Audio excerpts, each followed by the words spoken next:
पातकानि विनश्यन्ति यावन्ति शिवनामतः भुवि तावन्ति पापानि क्रियन्ते न नरैर्मुने।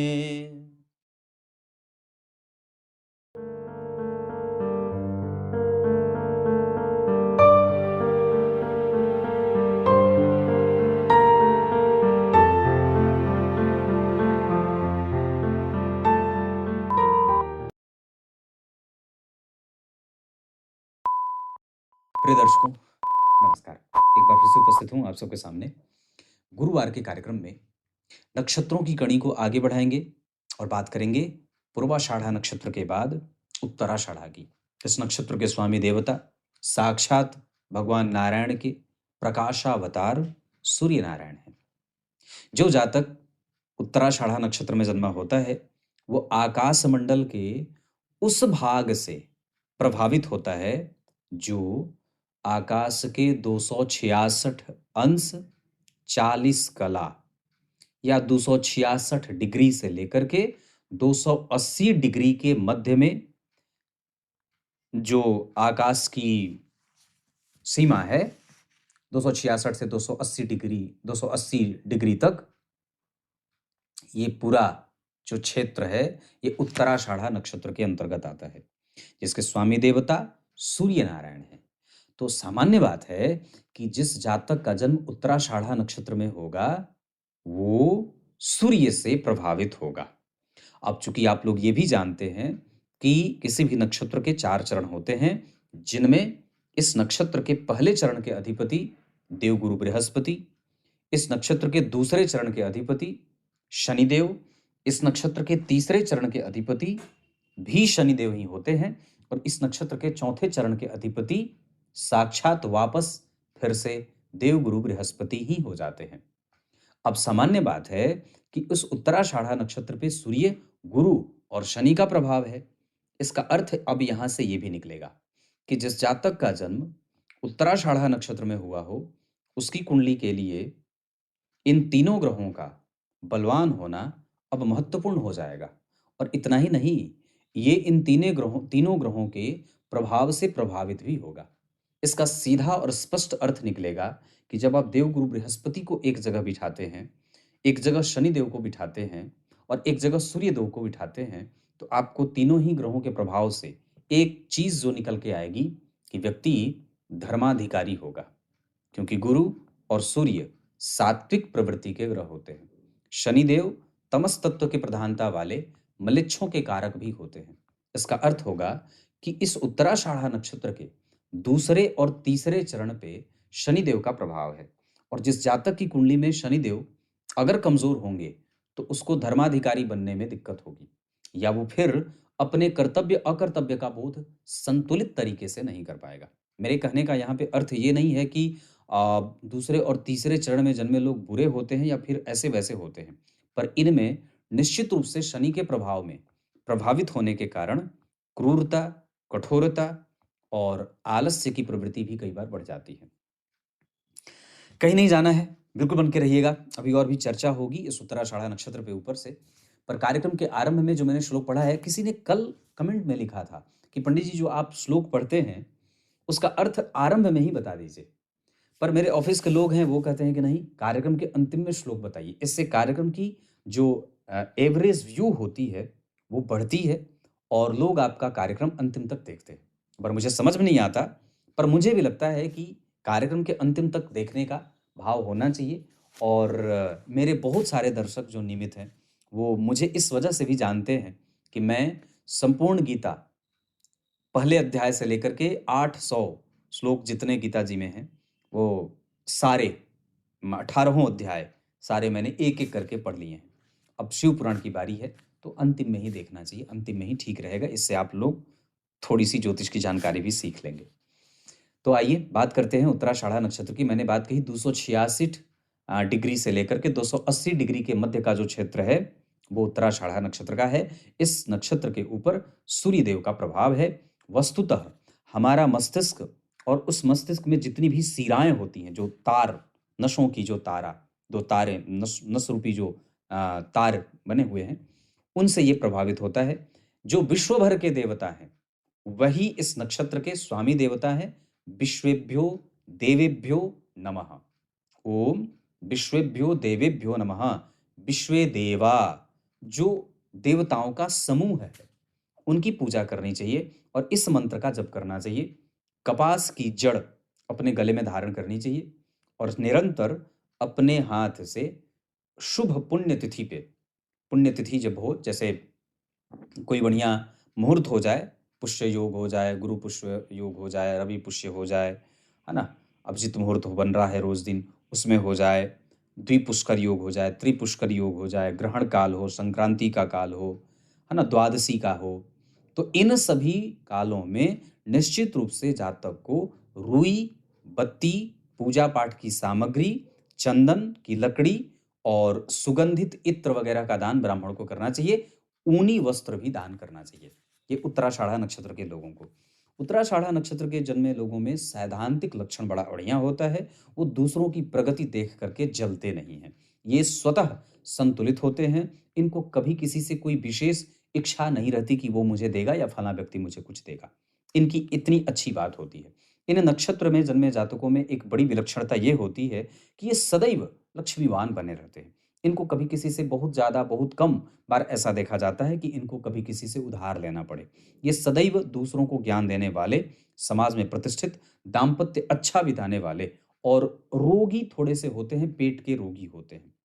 मूलतया उत्तराषाढ़ा नक्षत्र का जो प्रभाव होता है, वो सूर्य, गुरु और शनि के प्रभाव में आने के कारण राजनीति में दिलचस्पी, बड़ा नाम कमाना, है ना, बड़ा नाम कमाना, बहुत चिर परिचित होना, समाज के लोग उसे बहुत ही आदर के साथ उसका नाम लेते हैं। समाज में दान देने वाला, प्रेरणा का स्रोत ऐसा बन जाता है। ज्योतिषी हो जाए, बुद्ध के संपर्क में आ जाए चंद्रमा, तो गुरु के संपर्क में आ जाए तो बड़े पदों पे हो जाए। मतलब मान लीजिए चंद्रमा अगर उत्तराषाढ़ा नक्षत्र में बैठे हैं और उस पे सूर्य की दृष्टि है, तो व्यक्ति सरकारी पदों पे विभूषित हो जाएगा, मतलब उसको नौकरी आसानी से मिल जाएगी। उसी चंद्रमा के ऊपर अगर मंगल की दृष्टि हो जाए, तो व्यक्ति प्रशासनिक सेवाओं में और भी ज़्यादा ऊंचे पदों पे चला जाए। या ये कह सकते हैं कि कई बार वो कीटनाशक वगैरह बनाने वाला, प्रयोगशाला में काम करने वाला, सैनिक सेवा में काम करने वाला मंगल के प्रभाव से, कानून वगैरह की जानकारी और पढ़ाई करने वाला भी हो जाता है। बुद्ध का प्रभाव हो जाए तो ज्योतिषी हो जाए, ज्ञानी हो जाए, धर्मज्ञ हो जाए, नीतिज्ञ हो जाए, कर्मकांडी ब्राह्मण हो जाए, है ना, लेखक हो जाए, पत्रकार हो जाए, बोल करके धन कमाने वाला, ऐसे बुद्ध के कारण आ जाता है। और देवगुरु बृहस्पति अगर उसी चंद्रमा को देख ले, तो व्यक्ति धर्मज्ञ, निपुण, मठ का अधिपति, ब्राह्मणों का पूजक, दानकर्ता, शीलवान, गुणी और सुखी हो जाता है। सुख से जीवन, इनका कष्ट से जीवन नहीं बीतता। निरंतर ये उत्तरोत्तर वृद्धि को प्राप्त करने वाला नक्षत्र है उत्तराषाढ़ा, सूर्य के प्रभाव। और शनि जब, गुरु अगर देख लें तो गुरु का प्रभाव ये रहा। शुक्र अगर देख लेते हैं तो व्यक्ति सांसारिक सुखों का भोक्ता होता है। और लेकिन यहाँ पे थोड़ी सी बात ये होती है कि जरूर वो, उसके जीवन में बहुत सारी महिलाएं भी रहती हैं, मतलब वो महिलाओं के संपर्क में रहने वाला, उनसे फायदा प्राप्त करने वाला, या ये कह सकते हैं कि निरंतर उनके पास कोई ना कोई महिला मित्र बनी रहती है। शनि क्रूर बना दे, दुखी बना दे, आलसी बना दे, और समाज में नाम और यश खूब प्राप्त करना है, फिर उतना प्राप्त ना हो, इस वजह से वो उसकी कुंठा जागृत हो जाती है। तो ऐसा ये ग्रहों का प्रभाव है। राहु और केतु सामान्यतया व्यक्ति को व्ययी मानसिकता का बना देते हैं, या कई बार वो अपने घर परिवार में कलह करने वाला ऐसा बना देते हैं। और केतु अगर देख लें तो व्यक्ति एक तरफा हो जाता है, या तो बहुत दानी हो जाए या बिल्कुल ही कंजूस हो जाए, या बहुत ही ज़्यादा निगेटिव सेंस वाला हो जाए, या जो उसकी ह्यूमर है, या कभी बहुत ज़्यादा पॉजिटिव हो जाए। तो इसमें ये कन्फ्यूज़न बना रहता है। अब बात करते हैं कि नक्षत्र पे मैंने बात की कि प्रथम चरण के अधिपति देवगुरु बृहस्पति हैं, द्वितीय चरण के अधिपति शनि हैं, तीसरे के भी शनि हैं, चौथे के गुरु हैं। तो कुल मिलाकर के ये जो नक्षत्र होता है, ये आपको ऐसे प्रभावित करता है। तीसरे नंबर पे अगर बात करेंगे इस नक्षत्र में, तो इनमें, इस नक्षत्र का एक बड़ा अच्छा गुण ये होता है कि ये कभी भी अपने सिद्धांतों से नीचे नहीं उतरते। और जब तक कोई बात पूरे तरीके से दिमाग में उतर ना जाए, तब तक ये उस बात को लेकर के मतलब आश्वस्त जब तक नहीं हो जाते हैं, तब तक उस बात को किसी से बताते नहीं हैं। ये इतने अच्छे बुद्धि वाले होते हैं कि लोग और समाज इनका भले लाभ उठा ले, पर ये किसी के खिलाफ षड्यंत्र नहीं करते, ये चापलूसी नहीं करते, ये किसी से डरते नहीं हैं, निर्भीक होते हैं। सत्य बोलने की अद्भुत शक्ति होती है। लेकिन एक बड़ी अच्छी बात कहें कि ये अपने सामने वाले के प्रति उनके दिमाग में कभी भी बैर भाव नहीं आता। अपने शत्रुओं से भी ये शत्रुओं का भी कभी अहित नहीं चाहते। जबकि ये व्यक्ति जानता है कि सामने वाला उनका परम शत्रु है, उनका अहित कर रहा है या चाह रहा है, पर फिर भी खुल करके विरोध नहीं करते। ऐसा इसलिए नहीं क्योंकि वो डरते हैं, बल्कि इसलिए क्योंकि उनका दर्शन इतना ऊंचा होता है। वो भले उनके पीठ पीछे समाज के लोग उनकी बुराई क्यों न करते हों, पर फिर भी उत्तराषाढ़ा नक्षत्र वाले समाज को देने के लिए सदैव गतिमान रहते हैं।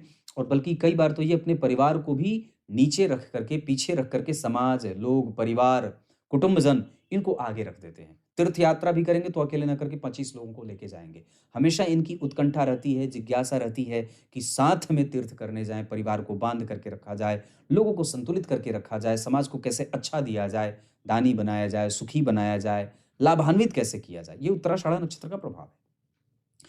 खुल करके विरोध कभी भी किसी का नहीं करते और झगड़ा बिल्कुल नहीं करना चाहते। ये वस्तुतः सबको मित्र बना करके सबके साथ अनुनय पूर्वक, विनय पूर्वक, विनम्रता पूर्वक, दयालुता पूर्वक एकदम बिल्कुल ऐसे बिछ जाने वाले होते हैं। मतलब ये अच्छा नक्षत्र होता है। पेट का रोग इन्हें परेशान करता है ना? और ऑपरेशन वगैरह भी होता है। पेट में ऑपरेशन भी होता है। उत्तराषाढ़ा नक्षत्र का और भी 2-4 प्रभाव आपको बता दूं तो इनमें राजनीति करने का बड़ा बढ़िया गुण होता है। पर ये उच्चतम स्तर की राजनीति करते हैं, निम्न स्तर की राजनीति नहीं करते। ये प्रगति के लिए राजनीति करते हैं, फंसाने के लिए या उलझाने के लिए राजनीति नहीं करते। ये चाहे जितने आगे बढ़ जाएं, इनके पास अकाउंट में करोड़ों लाखों रुपए क्यों ना हो, पर फिर भी इनका कपड़ा बड़ा ही सिंपल, बड़ा ही सोबर, बड़ा ही सजीदा, बड़ा मतलब सामान्य कपड़ा पहनने वाले, सामान्य वस्त्रों को धारण करने वाले होते हैं। दिखावेपन से दूर रहते हैं। जैसे हैं वैसे में विश्वास ज्यादा करते हैं। किसी से लेना नहीं, भगवान से प्रार्थना नियमित रूप से यही करते हैं कि हे परमपिता परमेश्वर, कभी किसी से कुछ मांगना ना पड़े। ये उत्तराषाढ़ा नक्षत्र है। ये बलवान है और श्रेष्ठ है और दार्शनिक भी है, चरित्रवान भी है, सबको प्रेम करने वाला है, मजबूत इच्छा शक्ति का है, जिद भी होता है। जैसे जैसे आगे बढ़ता जाता है वैसे वैसे धन धान्य से परिपूरित रहता है। तो ये कहने का ये मेरा इतना आशय है कि ये नक्षत्र बड़ा ही बलवान नक्षत्र है और बड़ा अच्छा नक्षत्र माना जाता है। निरंतर रूप से व्यक्ति को कपास की जड़, कपास की पूजा, दान पुण्य, पूजा पाठ वगैरह करना चाहिए। साथ ही साथ पार्थिव शिवलिंग की पूजा भी करनी चाहिए। भगवान सूर्य के निमित्त अपने गले में लाल चंदन की माला धारण करनी चाहिए। गायत्री मंत्र का जप करना चाहिए। आदित्याय नमः का जप करना चाहिए। गुरु मंत्र से दीक्षित होना चाहिए।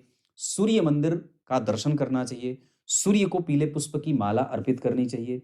सूर्य अर्घ नियमित रूप से देना चाहिए। मांसाहार का त्याग करना चाहिए। समय पे सोना, समय पे जागना चाहिए। और चेहरा इतना बढ़िया, लालिमा, सूर्य से प्रभावित चेहरा, एकदम बिल्कुल कदली के पुष्प की तरह, फूल की तरह, है ना? मजबूत शरीर वाले होते हैं, सर थोड़ा बड़ा होता है ना? आंखें बिल्कुल ही सौम्य होती हैं, थोड़ी लालिमा लिए हुए, ऐसे उत्तराषाढ़ा वाले होते हैं। भाई बहनों के प्रेम से परिपूरित रहते हैं, सबका प्रेम प्राप्त करने वाले, और दुश्मन इनके सामने कभी खड़ा ना हो, ऐसा करने वाले और ऐसे अपने प्रभावों से प्रभावित रखने वाले होते हैं। उत्तराषाढ़ा नक्षत्र है अगर आपका, तो आपको निश्चित रूप से ये सारे काम करने चाहिए। अब आइए, कार्यक्रम के आरंभ में जो मैंने श्लोक पढ़ा था उसका अर्थ कहता है, जो कितना विशाल कहता है कि जो व्यक्ति भगवान शिव की उपासना करता है वो कोई भी इतना बड़ा पाप नहीं कर सकता कि जिसका फल शिव के पूजा के से नष्ट न होता हो।